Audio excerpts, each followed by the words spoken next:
Hi everyone, I'm Carolina from Making Life, and today I'm here with Federica Tozzi and Alessandro Mazzi from Onoblo. Please introduce yourself and what your activity consists of. Hi Carolina, I'm Alessandro Mazzi, one of the co-founder of Onoblo, Società Benefit. I'm an IT graduate specialized in continuous process improvement.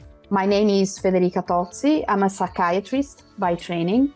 I spent several years doing research in the medical area, and now I'm a professional coach, and I work with people to develop their professional skills. With Federica, we founded Onoblo with the intent to bring into the organization a new approach for driving the transformations, the changes that the companies has to offer nowadays.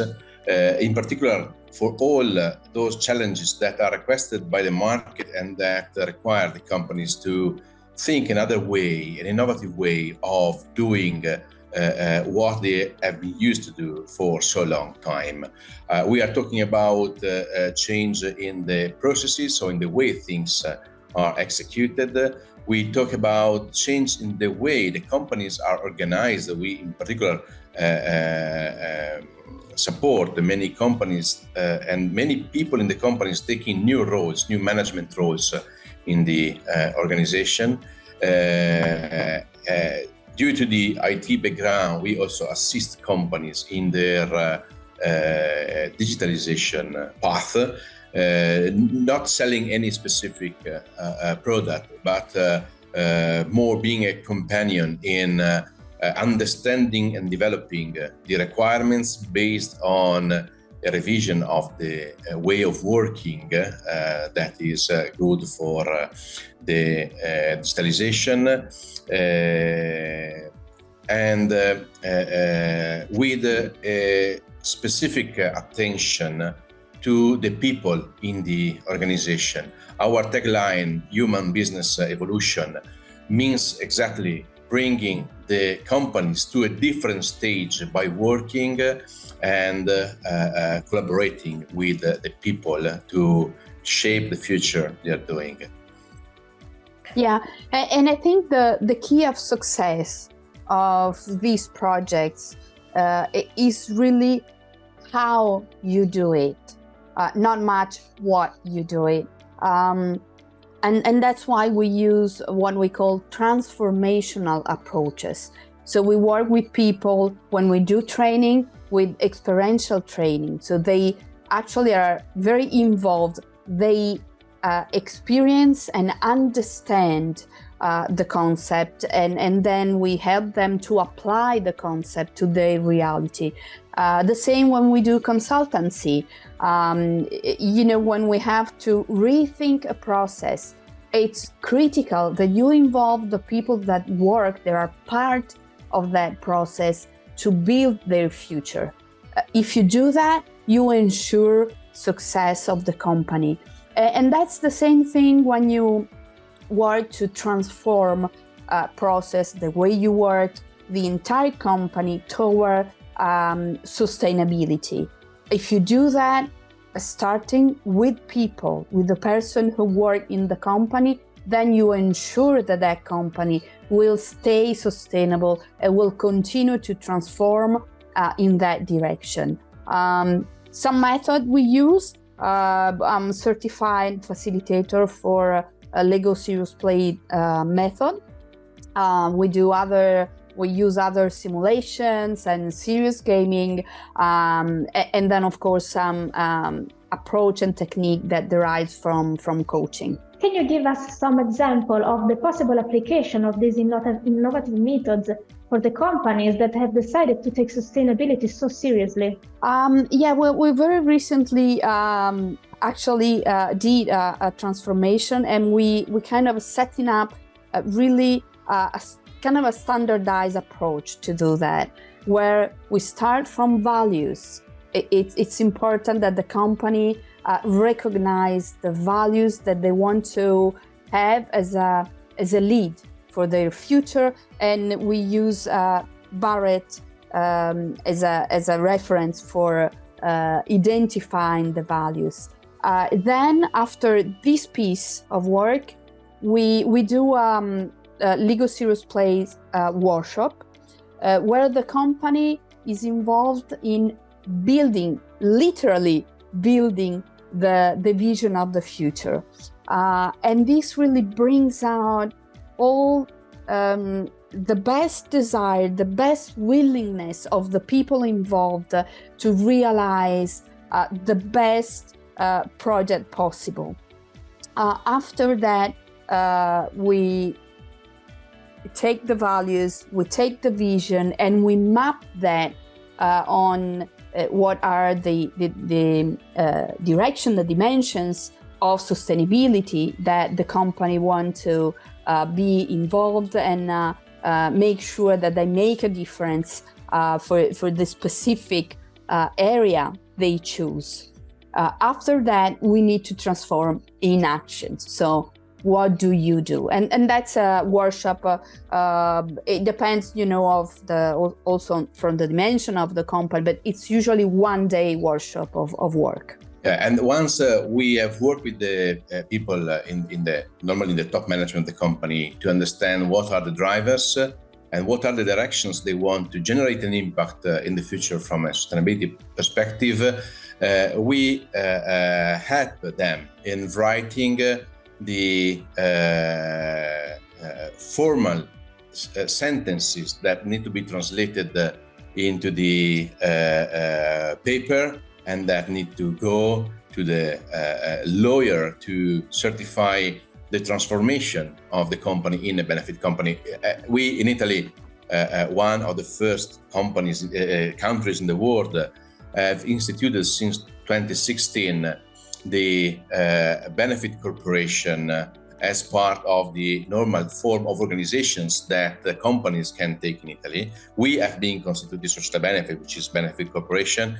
And so we really like to translate the outcomes of the creative phase that is accompanied by Lego, Barrett, and the other methods that we use to describe what are the area of impact. For instance, respect the 17 directions of ONU for the future sustainability.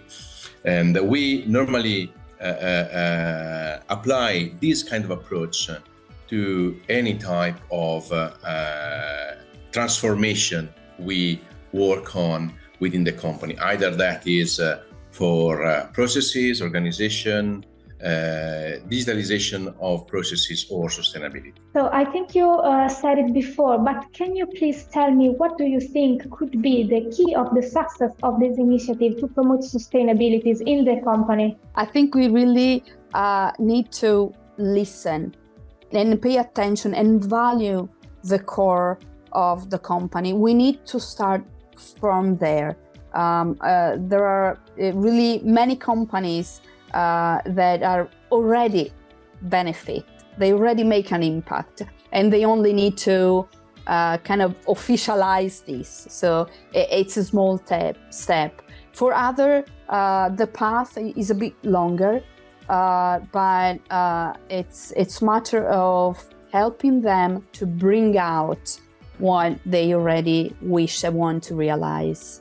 To this extent, we again try to drive people by using techniques that feel them involved, listened. We really literally play, bringing serious games into the space.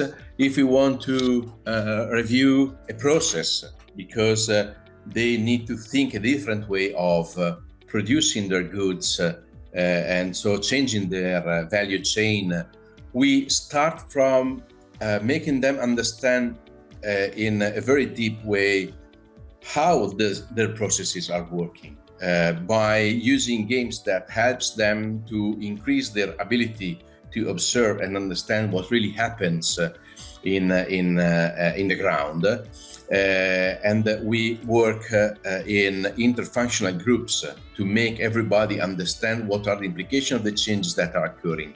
When we are introducing digital systems, it's really important that all the people around the table understand how the way of working will change simply by the fact that the systems they are acquiring will do things for them. They are no longer required to do the same activities.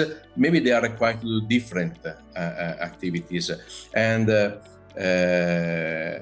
involving them in games that make them understand what's really important, what are the new priorities, what are the new directions is important. And in the same way, we apply that to the transformation towards sustainability. That may be due to a revision of the processes, that may be for the revision of the suppliers, because in the qualification of the value chain, the company may be required to reconsider the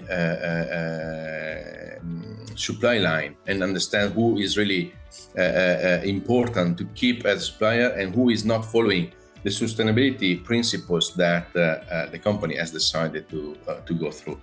So it's really a matter of introducing new way of thinking, new way of seeing the problems, new tools and new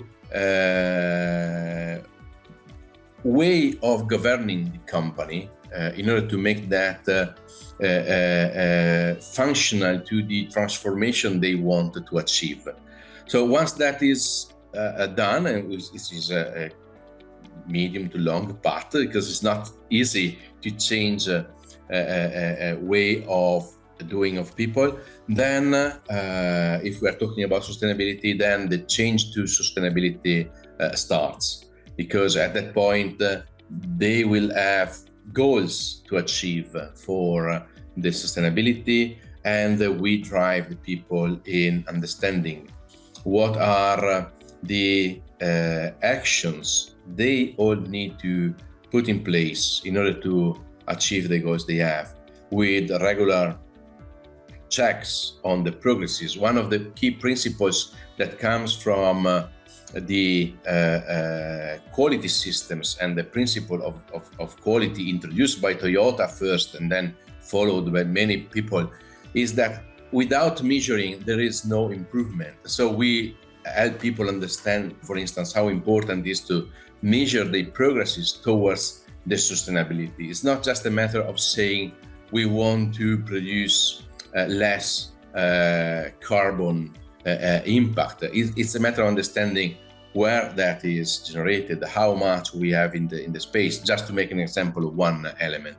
Yes, I think that it's probably easier to work with the companies that have a strong will to change towards sustainability, but I think also that your innovative methods, these kind of games, could bring companies to achieve their goals easier. Yes, and you know what happens when we apply these methods is that you really see changes in people, and that becomes a cultural change in the company, and that means that at that point sustainability becomes the nature of that company and will stay forever and will grow. Yeah, it's a deep change. Yeah, using these methods is key to make people increase their consciousness about the steps they're doing. Obviously, we could simply tell people you should do that or you should do this, but it's not the same as making them discover their path by making them see what could be the vision of where they have to go and let them decide the way to achieve that. This increases the sense of purpose that people have in what they're doing. This creates a great alignment between the management and the people in the company. We always push for increasing the level of communications between the lines to ensure that any misunderstanding is avoided. We have to set up a scenario whatever the transformation we are driving is directed to, where the people which is actually doing the things in the company, actually doing the job, have a clear understanding where the management wants to bring them. So creating the vision or consolidating the vision of the vision of the company to everybody and make everybody develop their steps towards that change. Thank you very much, Federica and Alessandro, for your time. It was so interesting to know about your company and your activity. Thank you. Thank you, Carolina. Thank you, Carolina. Goodbye. Bye. Bye.